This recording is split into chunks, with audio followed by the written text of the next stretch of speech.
A paz do Senhor, vamos falar hoje de 2 Samuel 10, 11 e 12. No começo desse capítulo é falado que é falecido Naás, que era o rei dos Amonitas, e o seu filho Hanum, que agora vai se tornar rei, ele está ali em luto, porque o seu pai havia morrido. E um dia Naás foi bom para Davi. Então Davi, diante disso, ele escolhe ali alguns dos seus homens para que vá até Amon, para falar ali então com Hanum, mostrar ali a sua solidariedade, fazer ali para eles, dar ali os seus pêsames, enfim, falar com esse homem a respeito então das suas condolências por conta do falecimento do seu pai.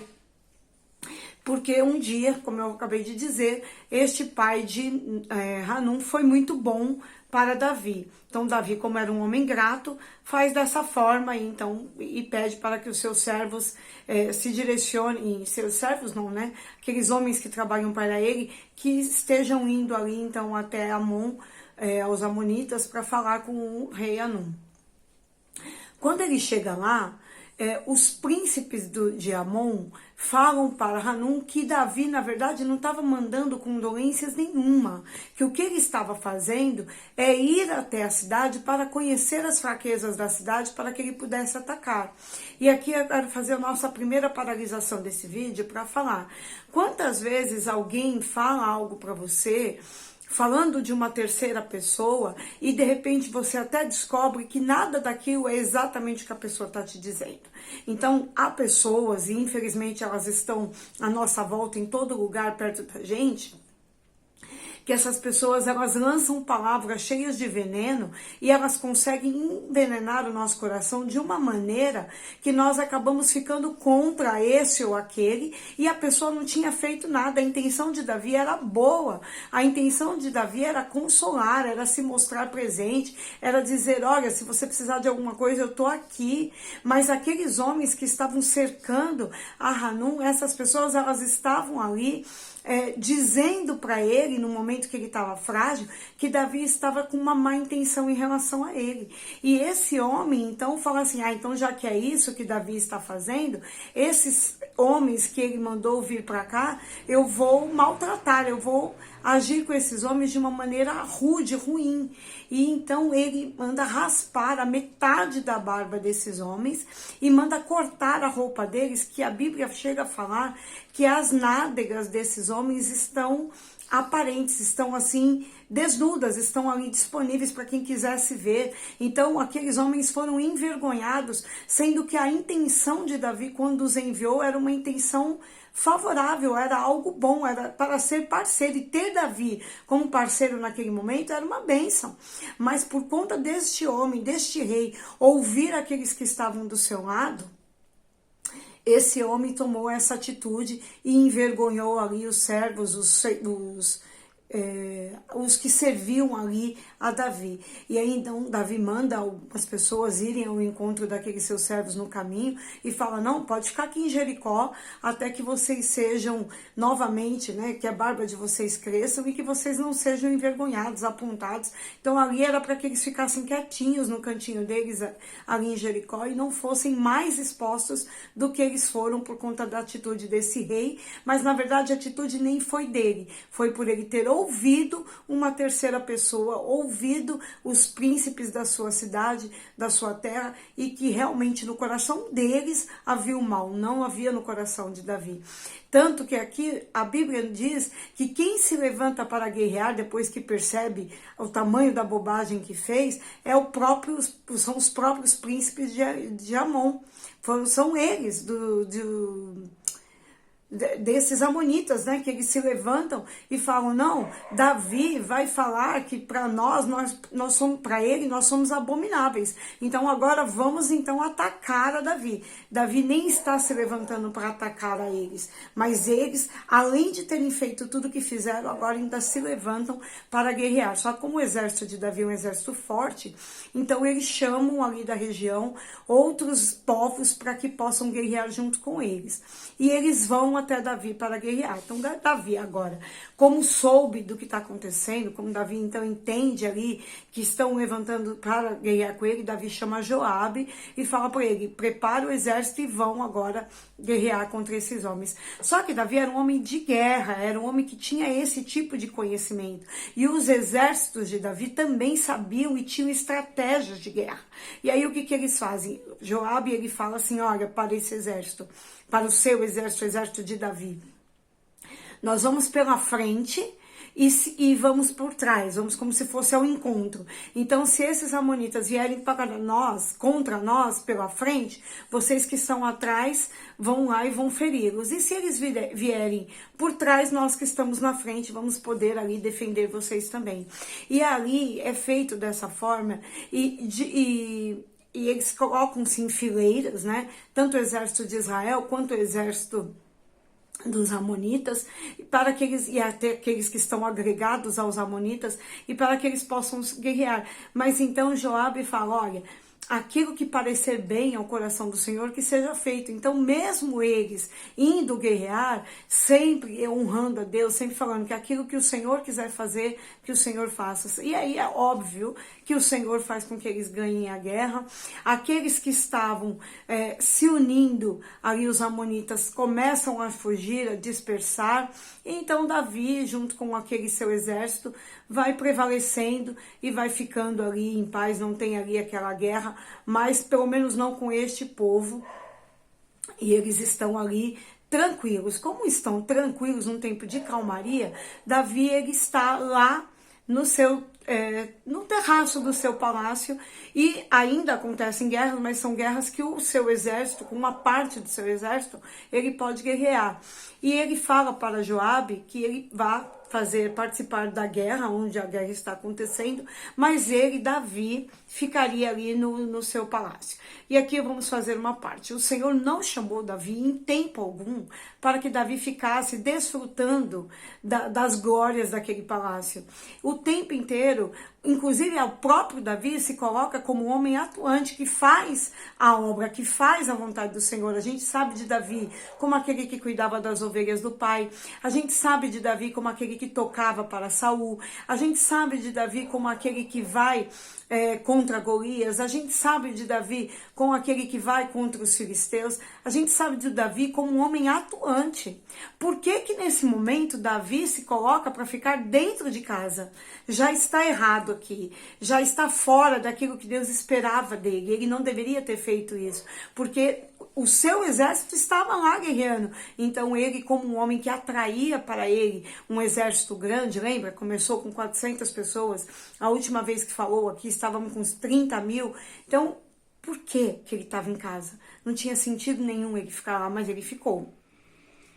E quando ele está ali passeando no seu terraço, vamos só uma parte em relação a isso, nós somos sim falhos e Deus nos dá o escape, porém nós precisamos estar atentos o tempo inteiro, porque o Senhor dá o escape, mas o diabo dá a armadilha. Então precisamos estar vendo o que está acontecendo para não cairmos nessas armadilhas assim, por falta pura de vigilância. Davi está lá no seu terraço, está andando pelo seu terraço. De longe ele vê uma mulher muito bonita que está no terraço dela, tomando ali um banho. Irmãos, tem 1 milhão de palavras, tem 1 milhão de conceitos a respeito disso daqui, de versões a respeito dessa situação, porque essa palavra na Bíblia é muito conhecida. Mas vamos aqui falar com o que Deus tocou aqui no meu coração em relação a essa história. Se ela estava num palácio também, numa casa, o marido dela não estava ali, ela estava tomando banho num terraço, poderia ter sido Davi, como poderia ter sido qualquer outro homem ou qualquer outra mulher a vê-la tomando banho. O terraço da casa dela, será que era o melhor lugar para essa mulher tomar banho? Enfim, ali Davi vê Betseba de longe tomando banho e ele, primeiro, não deveria estar ali. Segundo, ele a vê, acha ela bonita e ele manda chamá-la. Ele sabe que ela é uma mulher casada, ele sabe que ela é casada com um homem que é do seu exército e ele sabe também que esse homem está na guerra, junto lá com Joabe. E aí ele manda chamar essa mulher e ela vem. Aí agora aqui é uma parte.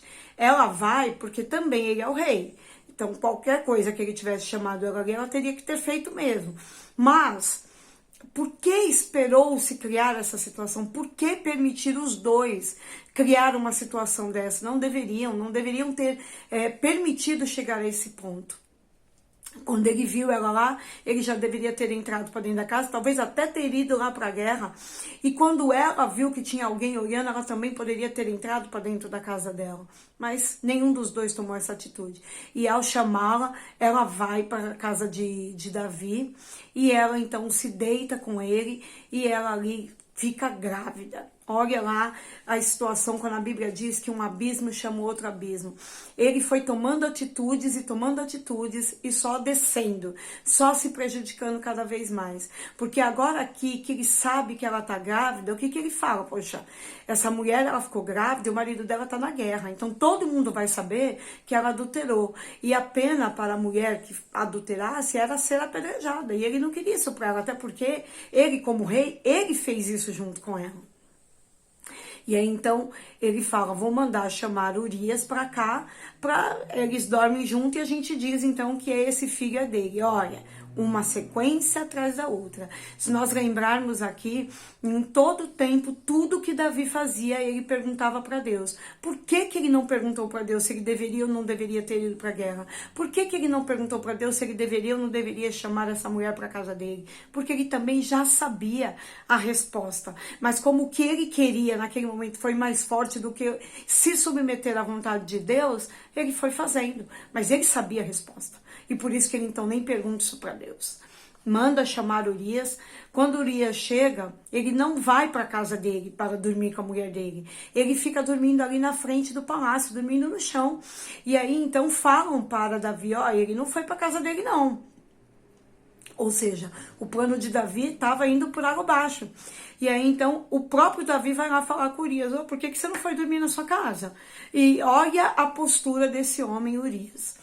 Não, se o meu povo, o povo com quem eu guerreio, está lá no campo, dormindo no chão, por que eu vou dormir na minha cama junto com a minha mulher? Quer dizer, ele honra o exército de Davi, mesmo Davi estando fazendo isso com ele. É claro que ele não sabia que Davi estava fazendo isso com ele, mas olha a postura de fidelidade que Urias tinha. E olha a postura que Davi está tendo em relação à mulher dele. Então, quando Davi percebe que ele não tem o que fazer, porque Urias é um homem decente, Davi manda chamar lá Joabe e fala para ele, olha, pede para Urias se colocar na frente do exército nas guerras que estão acontecendo, que é mesmo para que ele possa morrer. E assim é feito, e claro que acontece, porque ele está numa guerra e esse homem morre. E então, depois dele morrer, é chegada a notícia para Davi, que ele, claro que ele já imaginava que essa notícia chegaria. A mulher dele passa ali os dias do nojo, que é o tempo do luto, e Davi toma ela por mulher. Só que então, vocês lembram do profeta Natan, que falou para Davi que ele nem construiria o templo? Enfim, é um profeta usado por Deus para falar com Davi. O profeta Natan vai até ele, e aí fala para ele, olha, eu quero que você imagine uma situação. Existem dois homens, um homem rico e um homem pobre. O homem rico tem muito gado, tem muito ovelha, tem tudo de muito aqui.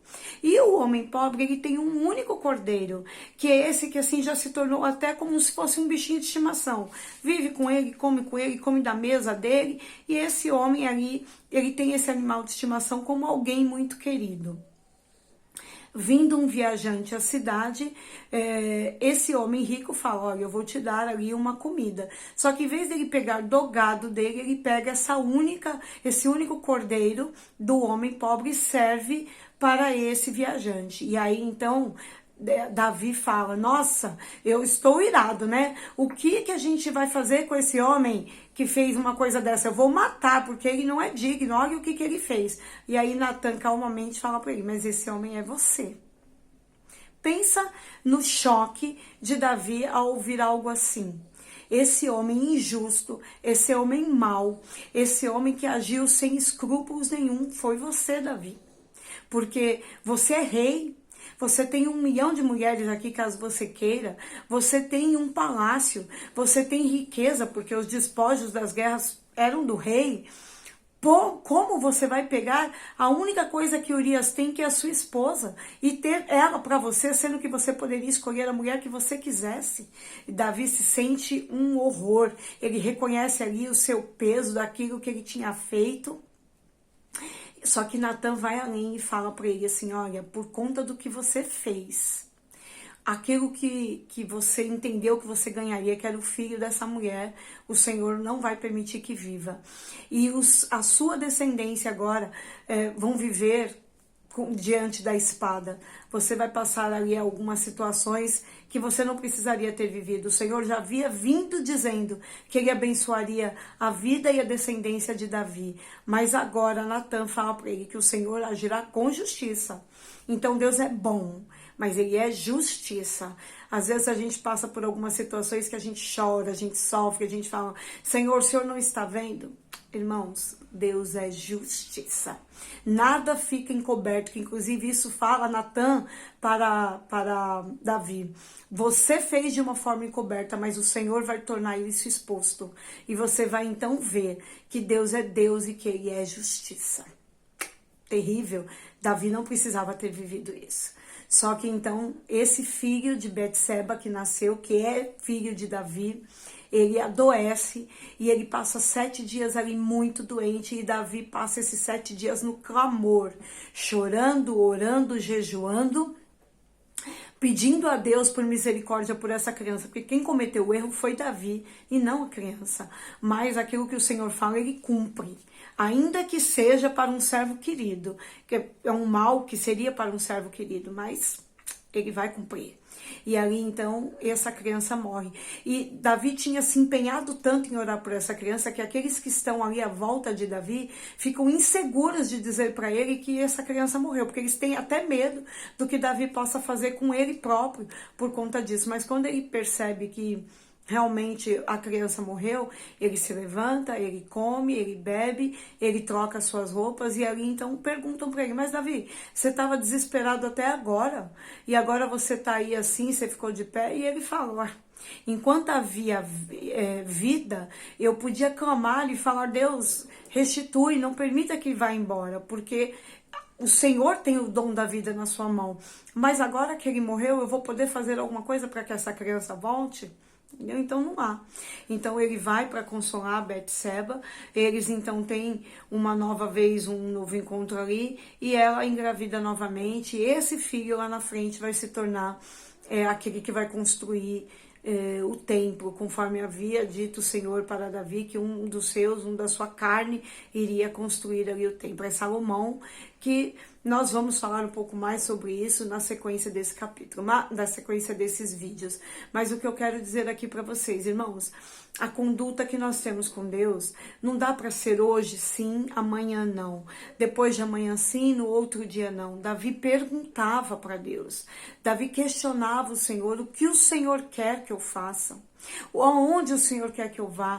De que jeito o Senhor quer que eu faça? Só que tem algumas situações que nós olhamos e nós queremos, porque nós somos humanos. Então, primeiro, eu não tenho que me permitir tentar a minha carne, porque eu não sou mais forte do que ninguém, você não é mais forte do que ninguém. Se são situações que vão me fazer balançar e não colocar em prioridade a vontade de Deus, eu nem tenho que até ela, porque eu não posso achar que eu sou mais forte do que o inimigo. O Senhor me fortalece, mas eu tenho que respeitar que esse inimigo, ele tem lá a sua força, e eu não posso me achar que sem Deus, que nem aqui Davi não foi perguntando nada, que sem Deus eu vou vencer qualquer coisa. Eu não venço nada sem Ele, nem mesmo sair de casa para ir trabalhar. Se eu não pedir para o Senhor me acompanhar, eu nem chego no trabalho. Quantos saem de casa e não chegam no trabalho? Então, em tudo, a gente tem que aprender a depender do Senhor. Quando há uma situação que eu já estou vendo que não é boa, que é errada, sai fora, irmão. Vai para o outro lugar, vai para o outro canto. Não se permita viver situações que você vai se arrepender. Davi se arrependeu amargamente, mas o preço da situação ele vai ter que pagar. Ele pagou naquele momento da vida dele. Ele teve que pagar, porque o Senhor não vai fazer para um e não fazer para outro. A boa medida do bom do Senhor tem para aqueles que o buscam e para aqueles que são fiéis a Ele. Então, que eu e você possamos ser fiéis ao Senhor e respeitar a vontade do Senhor e entender. Lembra que eu falei no vídeo anterior que examine-se o homem a si mesmo? Se examine, olhe os seus limites e fale, não vou por aqui ou por ali, porque eu sei que eu posso fraquejar. Amém?